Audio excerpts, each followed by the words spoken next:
It's one of the most dangerous places on Earth. A coastline infested with pirates and speedboats armed to the teeth on the hunt for kidnapped victims. It's called Somalia, and it got Jay Bahadur's attention.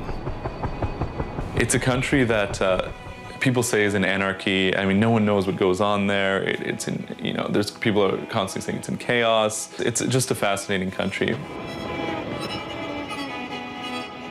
And Jay needed something a little fascinating. In his mid-20s, his biggest buzz was his daily jog through a Toronto park. That and a job in marketing that was, well, less than scintillating.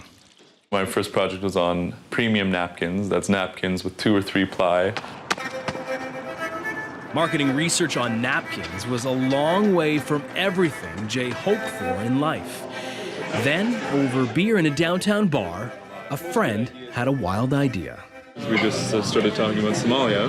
He said to me, why don't you just pick up a camera and go over there and start filming pirates. A few beers later, it slowly morphed in my mind into a book idea, and I guess the rest is history. Armed only with the name of a Somali contact, Jay jumped on a plane and set out on a 45-hour journey into the unknown. A zigzag course through Europe, the Middle East, and finally, the Horn of Africa.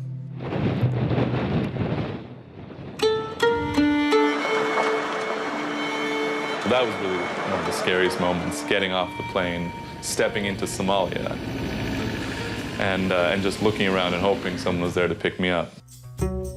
Jay never thought of himself as a thrill seeker, but for the next 3 months, he wandered through the wilds of Somalia, meeting pirates and documenting their stories. There was danger. A group of pirates who I had surprised as they were awaiting their ransom chased us out of the town at virtual gunpoint because they thought I was a CIA agent. He learned to fire an AK-47, and he hung out with his new pirate friends. When you actually got to know some of these guys, what was the thing that most surprised you? I came in with this expectation that these pirates would be living in lavish mansions, would be having belly dancers performing for them 24 hours a day, living it up, kind of like living a rapper type lifestyle. What I found is that they were very poor. They blew their money very quickly on things like cars, on drug, and they really didn't have a sense of what the value of money was. He made it inside a pirate prison in the town of Bosaso, where the inmates he met claimed innocence. Yeah, they say we were fishing. Yeah. So some soldiers are captured fast, and they are saying we are bears. We are what? They said we were accused that we are bears, and we were not. We were fishing. He met the so-called godfather of the pirates, Boya Abdullahi Abshir, who was thrilled with the gift of a Blue Jays t-shirt. He began as a fisherman in the early 90s, attacking illegal fishing ships that were, jeopardizing his livelihood. Mm-hmm. And he quickly graduated to financier and became a member of 30 or so pirate leaders who ran the show. The funny thing is, pirates were always lying about things, and he claimed to have hijacked 25 to 60 ships, which I know was a lie. Did you trust him? Well, I didn't trust him. I trusted my security guards. He warned me once. He said, "Don't run into me at sea, but I'm very safe on land."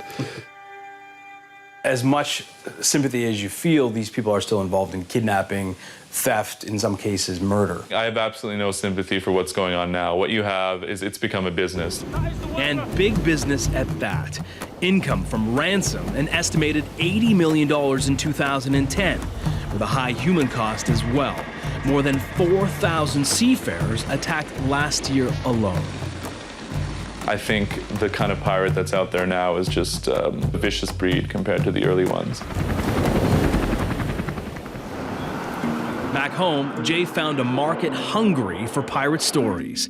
He hit the motherlode with articles in the London Times and in the New York Times, and he turned that exposure into a lucrative book contract.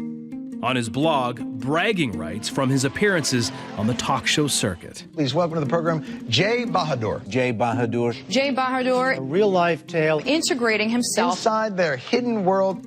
Well, when I started scheming about it, I was 24. As your father, I cannot allow this! Now, Jay could be forgiven for resting on these laurels, but Africa called him back. People say that foreign correspondents become addicted to the adrenaline rush. I'm feeling that rush now. Jay seeking that rush in Nairobi this time. But nothing is likely to ever quite stack up to his days of running with pirates.